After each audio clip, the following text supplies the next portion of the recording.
Hello humans, my name is Dael Kingsmill. Got a bit of a D&D video for you. Maybe it's just world building.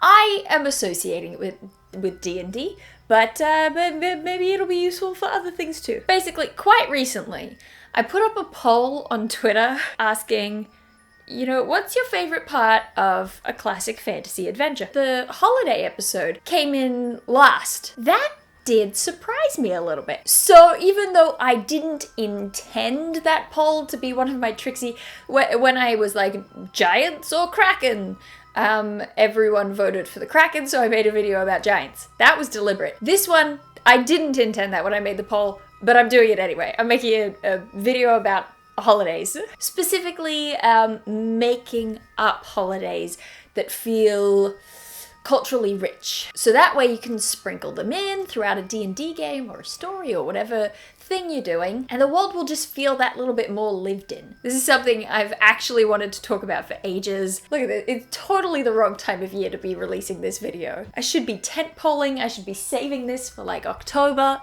or December or something, but I want to talk about it now. I'm excited to talk about it, so suck it up. So I'm gonna start by doing a little breakdown, a little examination, a little research into why humans celebrate and the things that what do we celebrate? And that'll give you kind of a grounding and understanding of where it is that I'm coming from. A lot of interesting stuff to talk about there. And then we'll get to the sort of shortcut toolkit for making up your own holidays. I should say up top, disclaimer, I'm gonna be talking about the experience of holidays in a very general sense, very mainstream, because if I tried to cover like every individual possible experience of what holidays are like, we'd never get anywhere. So, what do we celebrate? Well, according to Mihai Rusu and Ismo Cantala, celebrations are ritual means of socially patterning time. So we have our sort of our microcycle of time. We've got our minutes, hours, days cycle that goes over and over again. And then we've got these rituals that take place sort of throughout that define time in a bigger way. The easiest way to think of that is like a birthday. That's a really easy way to separate a life into years rather than weeks or days or minutes. Celebration, they say, entails an experiential shift from the temporal realm made up of mundane durations to a very different regime where people release themselves from the mechanical dominion of the clock into the flow of festival time. Ooh, I love that. Isn't that a little bit of magic in it? Ah, it's good stuff. Through celebrations, Chronos turns into Kairos. Chronos and Kairos both mean time, but they mean it in different ways. Chronos being the strict progression of linear time, hours in a day, days in a week, months in a year. It's the understanding of time that we all adhere to, but we all experience separately. We each have our own lives to live in accordance with the hours available to us. Chronos is quantitative, whereas Kairos is qualitative. Kairos means time in the sense of it has to be now. This is the moment, the right time for something. Conceptually, it is inherently ephemeral, liminal, in the process of passing. During a holiday, we suspend our usual comprehension of time for a construction of time that is understood only in terms of co-joint experiences of connectedness in time and space. So festival time only exists because it is a shared experience, because we agree en masse that it's different from the everyday. There's a concept that I refer to a lot, and it's called Huizinga's magic circle. I'm sort of skipping to the end a little bit here with this concept, but it can be employed in order to talk about how society is basically made up of a bunch of games when we get down to it, really. We make up rules and we stick to them. We willingly abide by the rules of the game. So take a courtroom, for example. Great example. the person at the front in the tall chair with the snazzy wig on, they get to tell the people at the two tables what they have to do. And those two people, mostly, they do it. Because if they didn't, there would be socially condoned consequences for that. All money, in my country at least, is made of plastic, and yet monopoly money can't be traded for goods and or services, but the plastic stuff printed at the mint can. If someone in a park was tackled while wearing a suit, we would be shocked or worried, or maybe we'd try to break it up. But if they're wearing a rugby uniform and holding a football, we aren't worried, we don't try to break it up. These are all arbitrary distinctions that make up our reality. Just because they're arbitrary, that doesn't mean I'm saying that they are silly distinctions, or that they are unnecessary, or that they are fake even. They're real because we believe in them, because we agree to abide by those rules. Society only really functions because of these games. So that construction, that's the typical order of things. Where Chronos, as a construction of time, adheres to that order, right? It's one of those rule sets that we agree to while playing the game that is society. Kairos, as a construction of time, allows us to change the rules just for a little bit. During a holiday, time is out of joint, and we lean into that. We reinforce it, we encourage it in a number of different ways. We decorate spaces to physically reflect the shared, altered perception of time. You know, it's Christmas, so let's put lights on all the buildings. That habit of decoration is particularly interesting to me. Where usually time and space occupy different zones of experience, festivity disconnects the flow of time, and we let time sort of colonize space, the spatial experience. In a way, the two merge.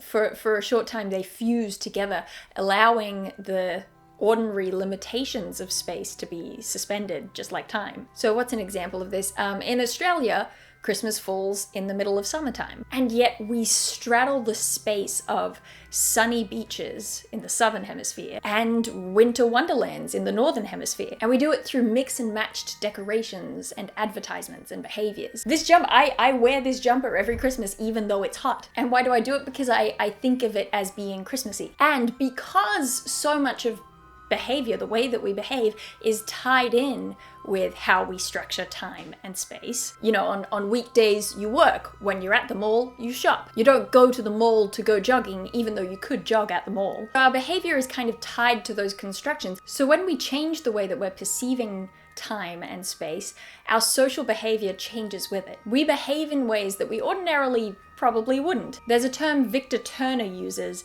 which I like. It's called communitas. Communitas suggests that not only do holidays push time and space into liminality, but the communities who engage in those holidays as well. Turner describes those communities as being caught between and betwixt conventional states of social order. They are temporary communities of collective joy. Communitas implies the abandoning of regular social hierarchies. For a short time, we're all in this together. We're all experiencing the same thing together. So again, think about the act of community that is putting up Christmas lights. None of us have to talk to one another in order to organize it. We probably will continue not to talk to each other once we've done it, even as we travel around and enjoy the results. But the individual act, putting lights up on your own house, becomes an act of community. Someone could be out alone on a boat in the middle of the ocean, but if they drape tinsel around on the 25th, they too are taking part in this altered perception of time. They're kind of transcending space in order to still be part of the community even while separate. They would become enveloped in that same communitas. They're part of it too. In 1914, the first year of the Great War, in the week leading up to the 25th, around 100,000 soldiers on the Western Front from all sides climbed out of the trenches. They began singing Christmas carols. They played soccer. They exchanged gifts. They just collectively decided it isn't wartime right now. It's Christmas. So, holidays, days of celebration, enable us an ephemeral escape from the constraints of both time and space into this other liminal, experiential reality. A reality that we all implicitly participate into existence. With all of that in mind, that liminality, let's take a look at the things that we do celebrate. Let's look at some of the big ones. The sort of major holiday concepts tend to get grouped into public holidays or private holidays. So let's take a look at some of the big ones, at least for my context. There tends to be a holiday celebrating the new year. We may have different concepts of when the new year begins, or how long a year is, but we tend to celebrate it when we reach the next one. We tend to celebrate spring renewal, midsummer, high summer, the middle of summer. We celebrate the harvest, and we celebrate midwinter. We might call them different things. The spring renewal might become Easter. The winter solstice might become Christmas, or Winter's Crest, or the Crystal Feast. But I would argue that part of the reason that we see these patterns of celebrating the same sort of times of year as big sort of group celebrations is because these are already liminal times. Look at that, you're changing to the new year. Janus was the god of the new year in Rome.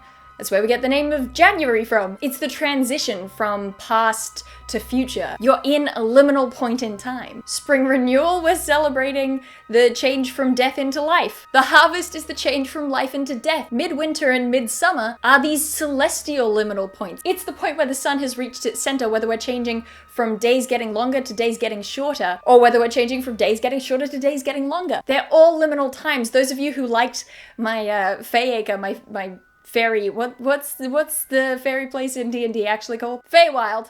You'll be psyched to see how this already fits in. I talked in that video about how we associate magic with the thinning of barriers between worlds, and that tends to happen in liminal spaces and liminal times. Doorways are a big thing. Ruins, because they're both inside and outside. And times of year, it's like Halloween, it's Samhain, it's the solstice. Those are the things that we celebrate. It's festival time. It's a perfect match. So the big public holidays tend to be transitional, liminal times. But the private holidays are no different. They're just a personal liminal time. What are the things that we celebrate? We celebrate births, deaths, and marriages. I know that that's funny, but also it's a great way to remember it, and it's true. You can kind of chuck in coming of age in there as well, but I kind of group that under marriages because for a long time, that was the association. Of course, now we separate marriage and coming of age, typically, usually, but it's just easier to say births, deaths, and marriages than it is births, coming of age, marriage, and death. You're transitioning into life at birth, and when we celebrate the anniversary of that birth every year, you're still on a liminal time. You're between two ages. When you're getting married or coming of age, you're transitioning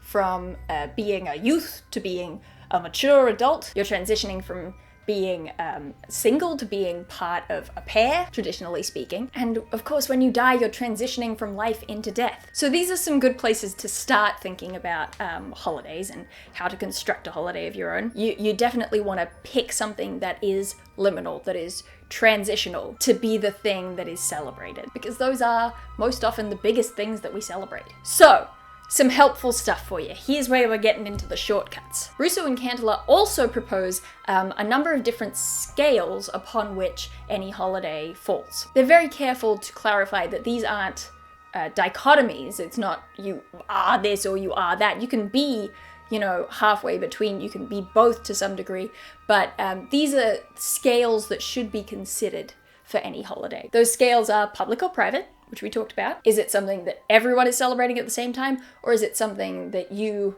are celebrating kind of just with your personal circle? Birthdays, graduations, weddings, funerals, those are things that we celebrate on our own, even if they are kind of almost a universal experience. Which, P.S., I understand it might be a little odd that I'm saying we celebrate funerals, but we do. We have like a formal ritual involved. It's a whole thing. Is it official or folk? So is it something sanctioned and kind of put on by the governing body? Or is it something that people just kind of do on their own? A national holiday, July 4th would be an official holiday. Or is it like a reunion, something that people just spontaneously put together themselves? Now, these aren't the words they chose, but I felt like there was some confusion in word choice, so I've tweaked the wording on the next couple and split it up into two. Is it religious or secular? So a holiday like Easter tends to be more religiously associated. There isn't necessarily a full-on participation by people who aren't religious. Whereas a secular holiday, here's an example of something that can be split between them. Christmas can be very religious. It can be, putting the Christ in Christmas. But a lot of people who aren't religious still celebrate the holiday. The Xmas of it. They still give gifts. They still put up a tree. Is it solemn or is it frivolous? Is it Anzac Day where you go and you listen to the bugle and you have your minute of silence, ode of remembrance? Or is it St. Patrick's Day where everyone just goes out and gets smashed? And remember, all these are falling along the scale. They're not, strictly at this end or strictly at that end. Is the holiday traditional or innovative? I thought that was hilarious because tradition versus innovation is my central tension in my D&D setting, but I actually think that name for it is a little confusing. So I changed that to, is it memorial or is it aspirational? By which I mean, is it looking back or is it looking forward? So the example I like for this is a Bucks night is memorial. It has connotations of, oh, you're not going to get to be a bachelor anymore. This is the last night. We're mourning the loss of your single status. Oh boy. Whereas a wedding is aspirational. It's looking to the future. It's hopeful for a happy outcome for you. A lot of the stuff we talk about with weddings comes down to luck. It's bad luck to see the bride in her wedding dress or whatever. You gotta have something old, something blue. We've got all these things that are about looking to the future when it's a wedding versus a Bucks night, which is, oh, isn't it sad you can't sleep with whoever you want anymore? Is it serial or singular? As in, does it happen over and over again, like annually? It doesn't have to be annual. It could be something that happens every 6 months. It could be something that happens every month, but it's something that happens again. Versus singular, something that will only happen one time. Traditionally, a marriage would fit here, a graduation, turning 18, and finally, is it integrative or subversive, meaning does it sort of reinforce the status quo as it exists, like Australia Day, or is it against the status quo? Is it pushing for something new? Kind of like, in some ways, Invasion Day, which for people who aren't Australian and maybe don't know, a lot of Indigenous people are very unhappy that we celebrate Australia Day on the day that Captain Cook landed here and the death of a lot of Indigenous people began and the colonization of traditional lands. And so people have started pushing back against Australia Day by having Invasion Day sort of protests and marches on the same date. Hopefully, by the time this video has gone up, I will have made you a worksheet. Ooh, with all the different options on a scale, and as you're creating your holiday, you can mark off where you think it fits on each of those things. Or you can number points on the scale, 1, 2, 3, 4, 5, 6, and roll dice to randomize a holiday, and then you've got to create a holiday that fits. I will say the tricky thing about this is just the inspirational phase of creating your own holidays for your world. And I will say, while you're being inspired, try to keep in mind that I think there is value and there is power in shorthand. What do I mean by that? I mean that things your players already know from their actual lives, they carry weight, and they carry you a lot of the way to verisimilitude, to realism. And it's when we deviate from those things a little bit that we sort of gain a lot of bang for buck. So we get our realism from grounding it in something that our players know deep within themselves, viscerally, this is true, this is my experienced reality, and then just shifting it a bit. Once you start going too far beyond our general experience, then it becomes more difficult for your players to kind of grab a hold of. So, when you're picking your liminal stuff, what I'm saying is you don't have to have, Christmas or whatever, Christmas and Halloween, but with fantasy names. But maybe think about, like I said, midsummer, midwinter, those are based on celestial things. It's when the heavenly bodies, when the sun was doing specific things, or Easter, when the moon is doing specific things. It's sort of looking upwards to the stars. What if instead of that we were looking to seasonal changes? What if we based our holidays on when the first of a specific type of flower blooms, and then over time it might start blooming at a different time, but we still celebrate the traditional point at which that flower blooms because it means spring has started. Maybe that's the transition that we celebrate in your particular world. Maybe we're celebrating, it's the end of winter and the beginning of spring, rather than the middle of winter, because that's when, the sun is doing X. Hello, hi, yes, this is Dael, who is editing here. What I was about to say at this point, but then didn't for some reason, is that if you keep the base level of your freshly minted fictional festival grounded in something similar to what your players know, like, for example, keeping it seasonal, even if the exactitudes and expression of it are different, then it makes it way easier for your audience to lean into the fiction, fall into the kairos and the communitas of it all, rather than it just becoming like a lore dump of a bunch of alien information. You know what I mean? The power of shorthand and little deviations is that it lets you skip the awkward middle steps of introducing people to a new world. Okay, but back to the video. Even more of a shortcut. Here we go. This is what I think is absolutely the most important thing for creating your fictional holidays. We took a long time to get here, I know, but I like talking about this. We know that the way that we celebrate holidays are there to reinforce this liminal experience. So what are the aspects of expression being used in your holidays? Consider decorations.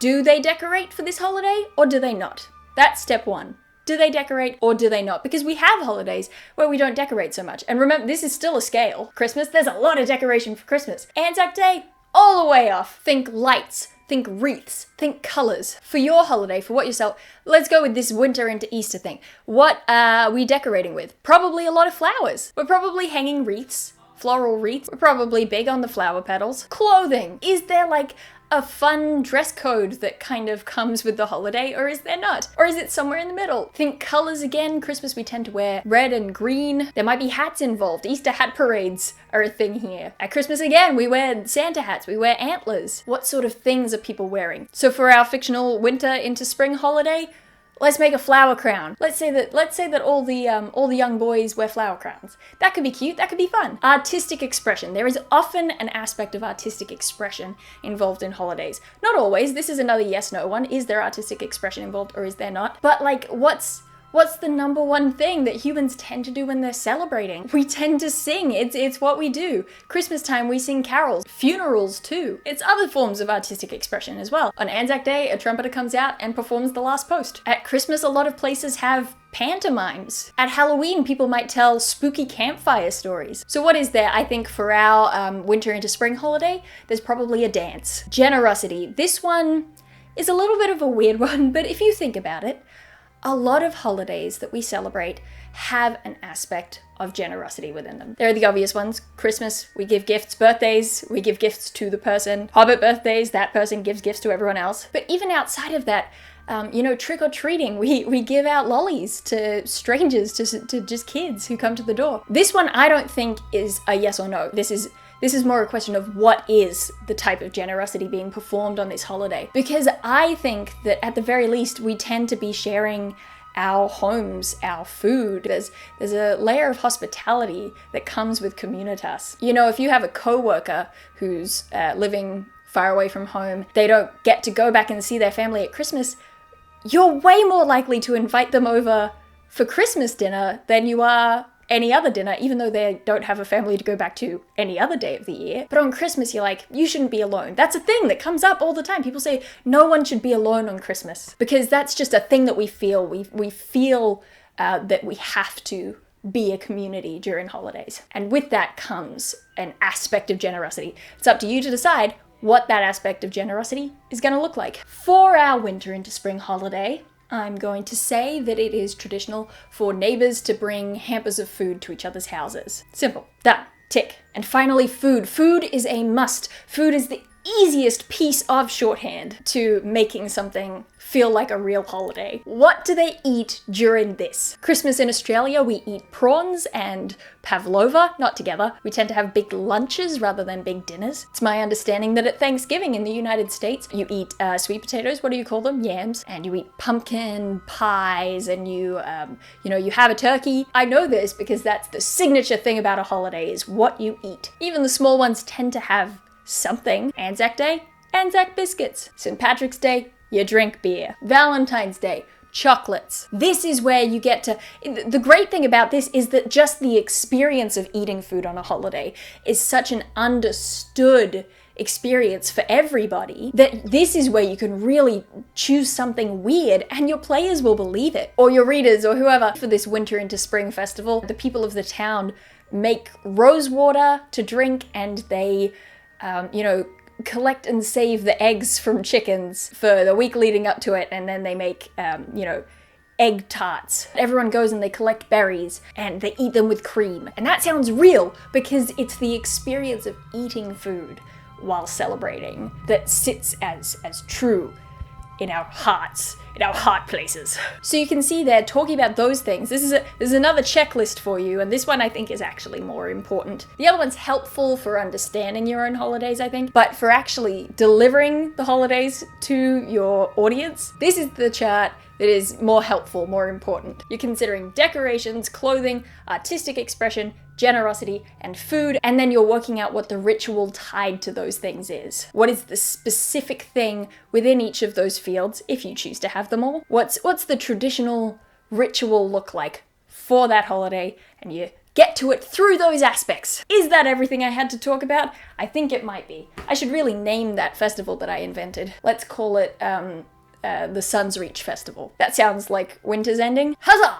Hello, hi, me again, still editing the video. I wish that I had said here, but I didn't say here, that the reason I think fictionalized holidays are a fun inclusion to something like a tabletop RPG is that they take something that we do experience as linear time, the microcycle of encounters and sessions, that's one way of experiencing time, and it gives you that same reprieve. Even within a game world, you can escape into that slipstream that is festival time, simultaneously giving players a break from the mechanical dominion of the clock, and giving a sense of true progression and time passing. Plus, I just think it's sweet to give the party an extra excuse to have fun and be nice to each other. Okay, that's it. I'm done interrupting now, bye. That was a lot of information to get through. I hope that you found it interesting. To me, that is just so fascinating. I hope that it's helpful to you, just in bringing a little sort of cultural meat to your fictional world. Apart from that, I do believe that's it. I'm done. Email this to your grandma,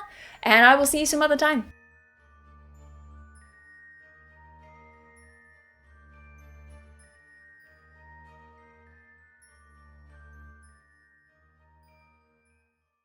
This one was not a sure one to film. Remember recently when I was like, oh, I got that filmed really quickly? This was the opposite of that.